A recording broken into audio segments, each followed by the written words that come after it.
আমির জামাত নিজামী সাহেবের কাছে মৃত্যুর আগে পরিবারের লোকজন দেখা করতে এসেছে। আমাদের প্রিয় নেতা বলতেছে, আমি কোন জামাটা পরে আল্লাহর দরবারে যাব? সাদা জামাটা পরবো না, নীল জামাটা পরবো। মৃত্যুর কয়েক ঘন্টা বাকি। ওই অবস্থায় মৃত্যুর যন্ত্রণায় যারা অস্থির থাকে, সে মানুষটি আবার পরিবারের কাছে পরামর্শ চায়, আমি কোন জামাটা পরে আমার মামুদের সাথে দেখা করব। মীর কাসেম আলীকে বলেছে, স্যার আপনার মাত্র 3 ঘন্টা বাকি রয়েছে, 3 ঘন্টা পরে ফাঁসি হয়ে যাবে। মীর কাসেম আলী জেলখানার দারোয়ানকে বলেছে, অনেক লম্বা সময়, আমি 2 ঘন্টা ঘুমানোর পরে তুমি আমার জাগাই দিবা। আর কি নজরানা যাও? বাংলাদেশের মানুষেরা কোরআন কায়েম করার জন্য এত বড় ত্যাগ।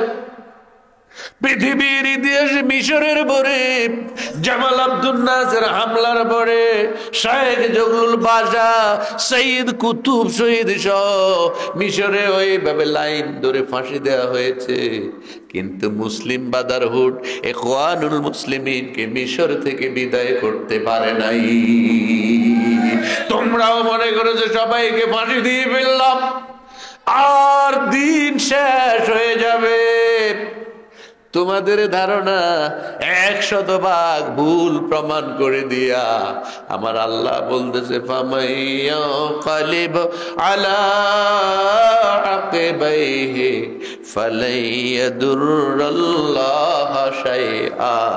তোমরা যদি দল বদলাই ফেলো, তোমরা যদি মৃত্যু দেখি, রক্ত দেখি, জুলুম দেখি, জেল দেখি, নির্যাতন দেখে বরদাস্ত করতে না পেরে যদি তোমরা দল বদলাও, তবে আল্লাহর কোনো ক্ষতি হবে না, দিনের কোনো ক্ষতি হবে না। ক্ষতিগ্রস্ত হবা তুমি, ক্ষতিগ্রস্ত হবে জাতি। কোরআন দিয়া যদি দেশ শাসন করতে না পারো, লুটতরাজ বাড়বে, হত্যা বাড়বে, খুন বাড়বে, জেনাবে বিচার বাড়বে, মদ গাঞ্জা বাড়বে, পৃথিবীর বুকে অশান্তির সয়লাব হয়ে যাবে। তোমার আমার প্রত্যেকের দায়িত্ব হলো আল্লাহর নবীর যেই তরিকার উপরে বাংলাদেশের জমিনে দিন কায়েমের যে সংগ্রামের সিলসিলা চালু হয়েছে, ওই রশিটাকে ধরো আর নিজেকে ভাগ্যবান নাগরিক হিসেবে তৈরি করো। তারা মনে করেছিল শেষ।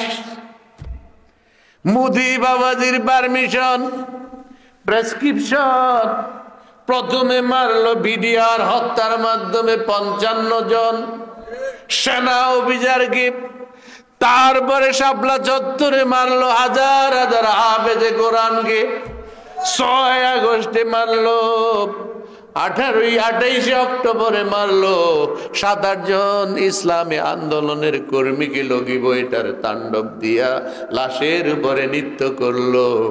সর্বশেষ 5 আগস্টে পালিয়ে যাওয়ার আগ মুহূর্ত পর্যন্ত 2000-এর উপরে বাংলাদেশের মাসুম নিরপরাধ যুবককে হত্যা করেছে। এরপরেও তারা শেষ রক্ষা পেল না। তারা মনে করেছে এই দল শেষ। টিটকারি করে করে অনেকেই বলতো আগামী 100 বছরেও জামাত রাজাকাররা নাম উঠাতে পারবে না। কিন্তু যেই রাজাকার বলল, ওই রাজাকারের জিকির দিয়া ঢাকা বিশ্ববিদ্যালয়ের ছাত্ররা তোমাদের নামটাই বাংলাদেশ থেকে মুছাইয়া দিল। আমি বলতে চাই ভাইয়েরা, যদি এইভাবে এই দল ছাড়া অন্য কোন দলের লাইন ধরে 8 জন নয় 2 জনকেও যদি হত্যা করা হতো, ওই দল আর বাংলাদেশে বাটি চালান দিলেও খুঁজে পাওয়া যাইত না। বন্ধুরা আমার, আবেগ ছেড়ে দেন। হযরত ওমর কি জন্য বলেছি, কেন বলেছি? সোনার মানুষ বকরির রাখাল থেকে সারা দুনিয়ার খলিফা বানিয়ে দিয়েছে, মানুষের মুক্তির গ্যারান্টি দিয়েছে। বলেছে আমার শাসনের ভিতরে কেউ যদি একটা কুকুর না খেয়ে মারা যায়, আমি আল্লাহর আদালতে জবাব দিতে পারবো না। সেই উমর বলেছে যদি আমি কখনো অন্যায় করি, কে আছো তোমরা প্রকাশ্য মসজিদে দাঁড়ায়া আমার সে অন্যায়ের প্রতিবাদ করতে পারবা? এক যুবক দাঁড়িয়ে বলল, আমিরুল মুমিনিন, আপনাকে কথা দিলাম, আপনার কোনো অন্যায় যদি আমি দেখি আমি সবার আগে দাঁড়াইয়া প্রতিবাদ করব।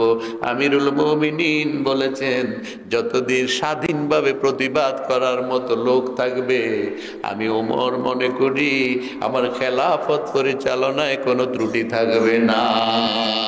আর আমাদের বাংলাদেশের অবস্থা ছিল, আপনার রাজার বিরুদ্ধে কোনো প্রজা মুখ খুলতে পারবে না, সাংবাদিক মুখ খুলতে পারবে না, পত্রিকা মুখ খুলতে পারবে না, এমনকি সমস্ত ইন্টারনেট পর্যন্ত বন্ধ করে 2.5 দিন পর্যন্ত বাংলাদেশের ভিতরে অন্ধকারে কিলিং হত্যা করেছে, প্রাকজন চালু করেছে।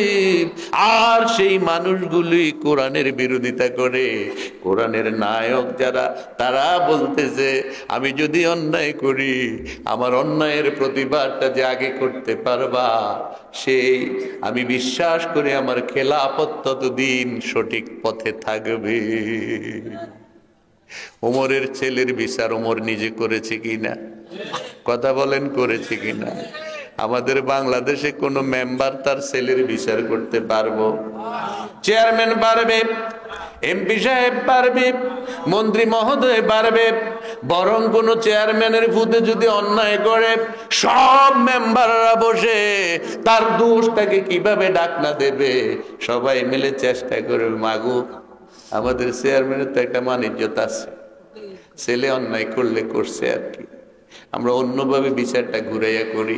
এই ধরনের অভ্যাস আমাদের সমাজে আছে না নাই? কথা বলেন, আছে না নাই? রিক্সাওয়ালার ছেলে যদি অন্যায় করে নগদে বিচার হইয়া যায়, আর যদি কোনো বড় লোকের ছেলে অন্যায় করে দিনের পর দিন চলে যায়, ওই বিচার আর সূর্যের আলো দেখে না। এই অন্যায়ের শাসন পৃথিবীতে থাকুক আমরা চাই কি চাই? এই অন্যায়ের শাসন পৃথিবীতে থাকুক আমরা চাই? এই অন্যায় শাসন আমাদের পৃথিবীতে থাকুক আমরা চাই? এই বৈষম্য থাকুক আমরা চাই? চাই না। না চাইলে কোরআনের কাছে আসতে হবে কি হবে না?